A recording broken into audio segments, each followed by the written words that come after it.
कक्षा 9 के मेरे प्यारे विद्यार्थियों, बहुत बहुत स्वागत है आप लोगों का आज के इस नए वीडियो में।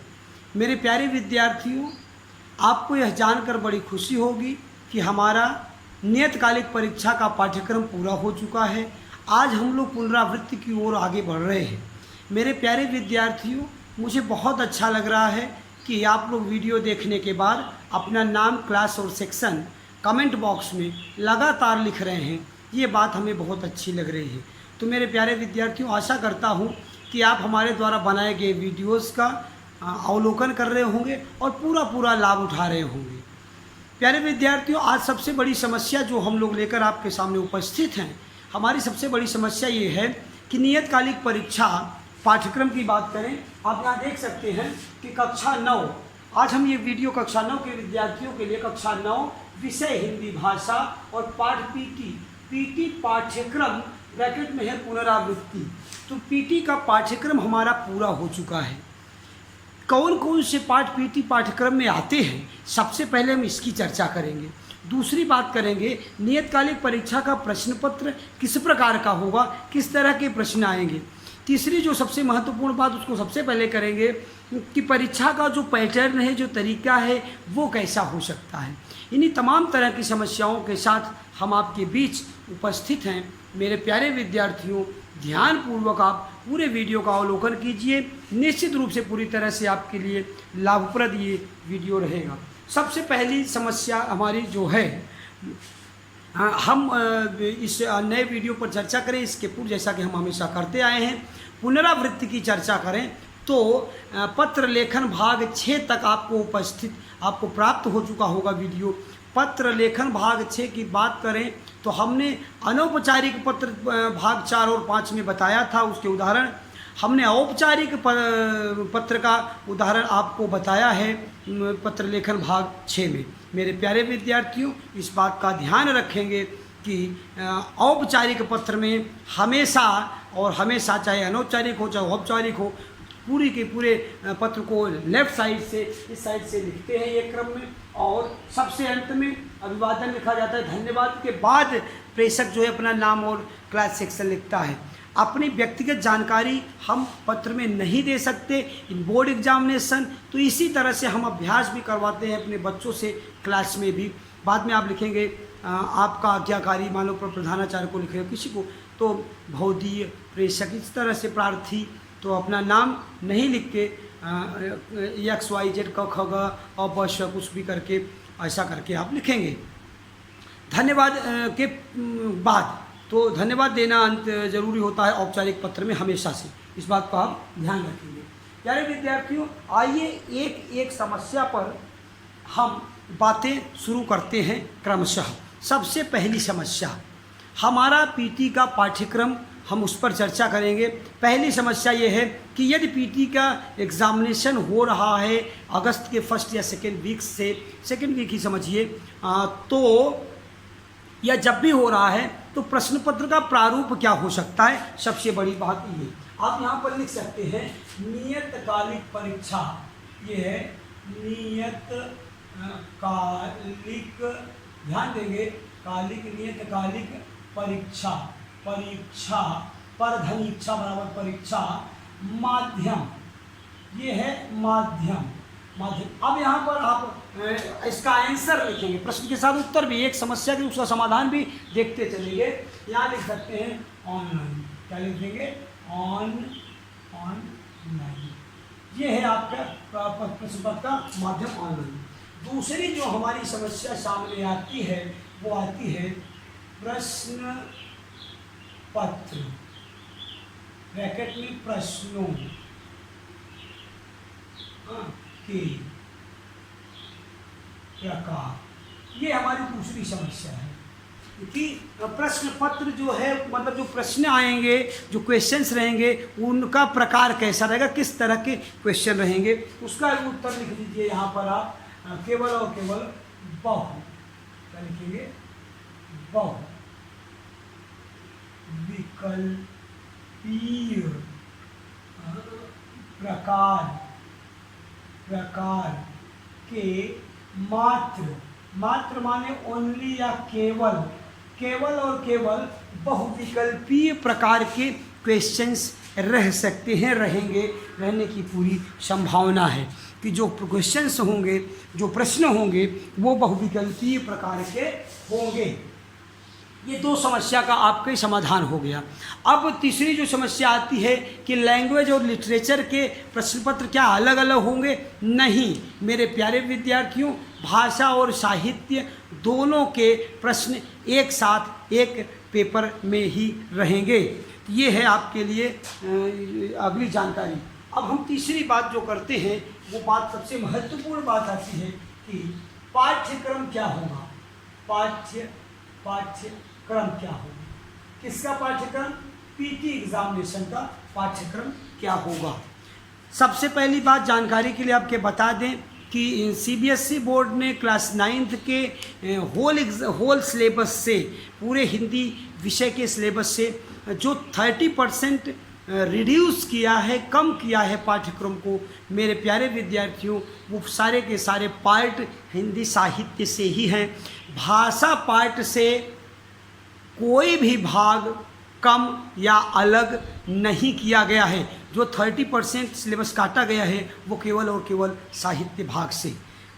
एक बात क्लियर हो गई। दूसरी बात, जो भी पाठ्यक्रम आपका क्लास 9th का है पूरा का पूरा, पूरे सिलेबस में से पीटी एग्जामिनेशन के लिए बेसिकली जिस सिलेबस की हम बात करेंगे, आपकी ये मानक पुस्तक है जिससे आप अध्ययन कर रहे हैं, जो किताबें मैं आशा करता हूँ कि ये किताब आप सबके पास उपलब्ध हो गई होगी, आपके पास होगी। उस किताब के माध्यम से अगर हम बात करें तो सर्वप्रथम हमारे पास जो बात आती है वो आती है सबसे पहले किसकी? सबसे फर्स्ट पॉइंट जो आता है वो आता है किसका? उपसर्ग का। ध्यान देंगे प्यारे विद्यार्थियों कि उपसर्ग के 1-2 नहीं बल्कि 3 प्रकार हैं। उपसर्ग के कितने प्रकार हैं? 3 प्रकार हैं। नंबर 1 लिखेंगे, यहाँ पर नंबर 1 लिखेंगे, आप जो है तीनों उपसर्ग के प्रकार देख लीजिए। आप लिखेंगे तत्सम या संस्कृत के उपसर्ग। ध्यान देंगे प्यारे विद्यार्थियों। दूसरा जो है वो है तद्भव या हिंदी के उपसर्ग, हिंदी के उपसर्ग। तीसरा जो हमारा पॉइंट आता है वो आता है आगत या उर्दू के उपसर्ग। मेरे प्यारे विद्यार्थियों ध्यान देंगे, ये है आपका फर्स्ट पॉइंट उपसर्ग। नंबर 2 की बात करें, अगर नंबर 2 पर आते हैं तो उपसर्ग के बाद आपका आता है प्रत्यय। अब प्रत्यय के भी कितने प्रकार हैं? 2 प्रकार हैं। कौन कौन से? नंबर 1 कृत प्रत्यय, और दूसरा आता है तद्धित। कौन सा? तद्धित प्रत्यय। तीसरा हमारा जो पॉइंट आता है, 3rd नंबर पे जो आता है वो आता है समास आता है। और समास के प्यारे विद्यार्थियों, आप भागों की अगर हम बात करें तो क्रमशः आप देख सकते हैं कौन कौन से भाग। सबसे पहले तत्पुरुष समास, ये है आपका तत्पुरुष समास। अब अगर तत्पुरुष समास की बात करें तो तत्पुरुष समास के बाद हमारा जो अगला समास का भाग आता है मेरे प्यारे विद्यार्थियों, उसको आइए देखते हैं। तत्पुरुष समास के बाद सीधे आते हैं नंबर 2 पर कर्मधारय समास। अगला जो हमारा आता है वो आता है द्विगु समास।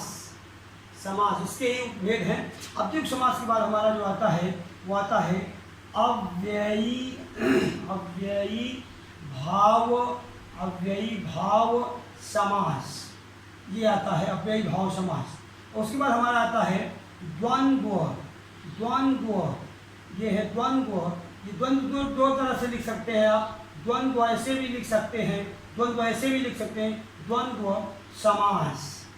और हमारा जो नेक्स्ट पॉइंट और अगला पॉइंट आता है वो आता है बहुव्रीहि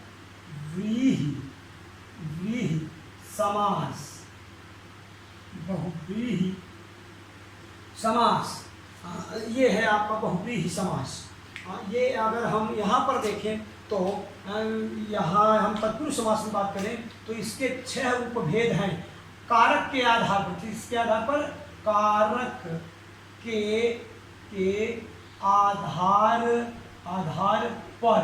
अभी कारक के आधार पर, कारक के कुल कितने भेद? 8 भेद। कर्म, कर्ता कारक और संबोधन कारक को छोड़कर कारक के जो बीच के 6 भेद बचते हैं मेरे प्यारे विद्यार्थियों, वो कारक, वो 6 भेद के आधार पर, कारक के 6 भेदों के आधार पर तत्पुरुष समास के 6 भेद हैं। कुल मिला के आप देख सकते हैं 1, आप देखते हैं 2 एंड 3, 4, 5 एंड 6। ये समास के 6 प्रकार। मेरे प्यारे विद्यार्थियों, चौथा पॉइंट जो हमारा आता है वो आता है अलंकार। अलम धन का आकार बराबर अलम धनकार बराबर अलंकार। तो अलंकार की बात, आभूषण की बात करेंगे, सौंदर्य की बात करेंगे। बेसिकली अलंकार के 2 भेद। कौन कौन से अलंकार? शब्दालंकार। बोले कौन सा? शब्दालंकार। और ये दूसरा जो है वो है अर्थालंकार। मेरे प्यारे विद्यार्थियों, शब्दालंकार और अर्थालंकार। अब शब्दालंकार के भी तमाम भेदों की चर्चा हम आपसे किए हुए हैं और अर्थालंकार के भी भेदों की चर्चा अनवरत चल रही है। मेरे प्यारे विद्यार्थियों, अलंकार की ही चर्चा बेसिक हमारे विशेष जो हमारा जो स्पेशल जो यूट्यूब का जो वो जहाँ पर हम 9th क्लास के कंटिन्यू वीडियोस दे रहे हैं, वहाँ पर अलंकार ही हमारा चल रहा है। अर्थालंकार, शब्दालंकार पूरा हो गया है, जिसमें हमने जो है चर्चा आपसे शब्दालंकार की कर चुके हैं। अर्थालंकार की बात करेंगे, इसकी भी चर्चा होगी। तमाम भेद की बात यहाँ पर हुई है। अब हमारा जो 5वां पॉइंट आता है, 5वां पॉइंट आता है वाक्य भेद। कौन सा पॉइंट आता है? वाक्य, कौन सा भेद? वाक्य भेद। लेकिन ध्यान रहे कि जो वाक्य भेद है वो अर्थ के आधार पर आपको पढ़ना है। और अर्थ के आधार पर वाक्य कुल 8 भेद हैं। कितने भेद हैं आपके? 8 भेद हैं अर्थ के आधार पर। रचना के आधार पर आपको जो भेद पढ़ना है वो क्लास 10th के विद्यार्थियों को पढ़ना है रचना के आधार पर। लेकिन मेरे प्यारे विद्यार्थियों, आप यहाँ पर देख सकते हैं, यहाँ पर उपसर्ग की बात हो गई, प्रत्यय की बात हो गई, समास की बात हो गई, अर्थ की दृष्टि से वाक्य भेद की बात हो गई, अलंकार की बात हो गई। यहाँ पर आप देख सकते हैं। और जब इसके आगे आप देखेंगे तो मात्र और मात्र संवाद लेखन, पत्र लेखन और निबंध लेखन 3 बातें बचती हैं। वो 3 चीज़ें हम यहाँ पर देखेंगे जो हमारे पीटी एग्जामिनेशन के पाठ्यक्रम के बाहर की चीज़ है। मेरे प्यारे विद्यार्थियों, सबसे पहले आइए यहाँ पर हम देखते हैं, ये जो हमारा 5वां पॉइंट है, इस पॉइंट पर विचार करते हैं और इस पॉइंट पर देखते हैं कि वाक्य के किन किन भेदों की चर्चा हमें करना है। तो सबसे पहले हमारी बात आती है विधानवाचक वाक्य। कौन सा वाक्य? विधानवाचक वाक्य। ये है। नंबर 2 पर आता है नकारात्मक वाक्य। नकारात्मक ये है वाक्य, नकारात्मक वाक्य। और इसके बाद हम नंबर 3 की बात करेंगे और नंबर 3 पर हमारा आ जाता है आज्ञार्थक या प्रश्नवाचक। तो यहाँ कर देंगे आज्ञा, कौन सा वाचक? आज्ञावाचक वाक्य। नंबर 4 की बात करेंगे तो यहाँ कह देंगे प्रश्नवाचक वाक्य। प्रश्नवाचक वाक्य के बाद नंबर 5 की बात करेंगे तो नंबर 5 पर हम देख सकते हैं कि इच्छावाचक वाक्य। इच्छावाचक वाक्य। फिर करते हैं संकेतवाचक। और नंबर 6 पर करते हैं संकेतवाचक वाक्य। नंबर 7 है संदेह वाचक वाक्य, ये है। और नंबर 8 पर हमारी बात जो होती है वो आ जाती है विस्मयादिबोधक वाक्य। कौन सी वाक्य?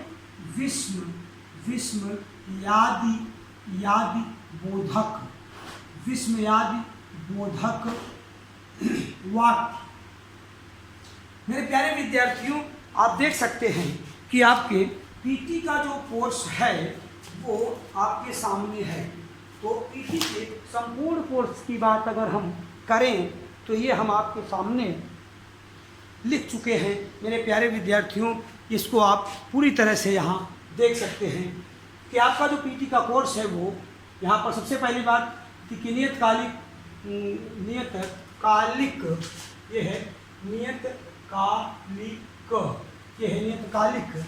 तो नियतकालिक परीक्षा का जो माध्यम होगा वो ऑनलाइन परीक्षा होगी। प्रश्न पत्र, प्रश्नों के जो प्रकार होंगे वो बहुविकल्पी प्रकार के प्रश्न होंगे।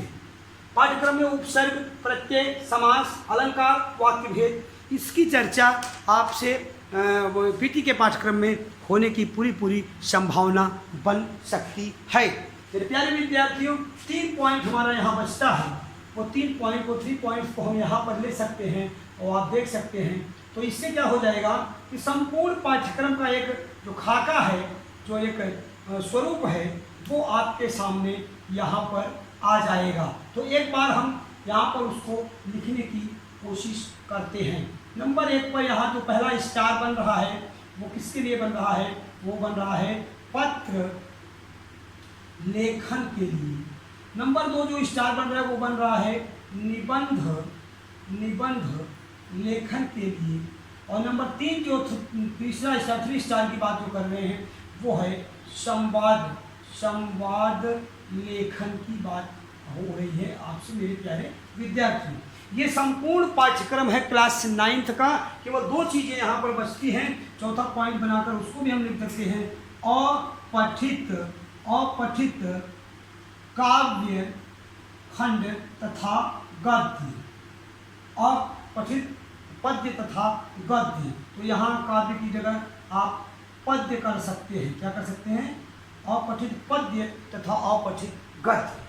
ये है आपका संपूर्ण पाठ्यक्रम। लेकिन रेड जोन का जो पाठ्यक्रम है, रेड जोन के पाठ्यक्रम को आप सम्मिलित मत करिए अपने पीटी के कोर्स में। हाँ, पत्र की जो सामान्य जानकारी है, जैसे कि पत्र के किसे कहते हैं, पत्र औपचारिक पत्र क्या है, अनौपचारिक पत्र क्या है, पिताजी को पत्र लिख रहे हैं तो अनौपचारिक पत्र हो सकता है, प्रधानाचार्य जी को लिख रहे हैं तो औपचारिक हो सकता है। इस तरह के पत्रों के प्रकार, इन पर थोड़ी सी चर्चा अगर आपसे हो जाए तो उसको अन्यथा आपको नहीं लेना है। क्यों?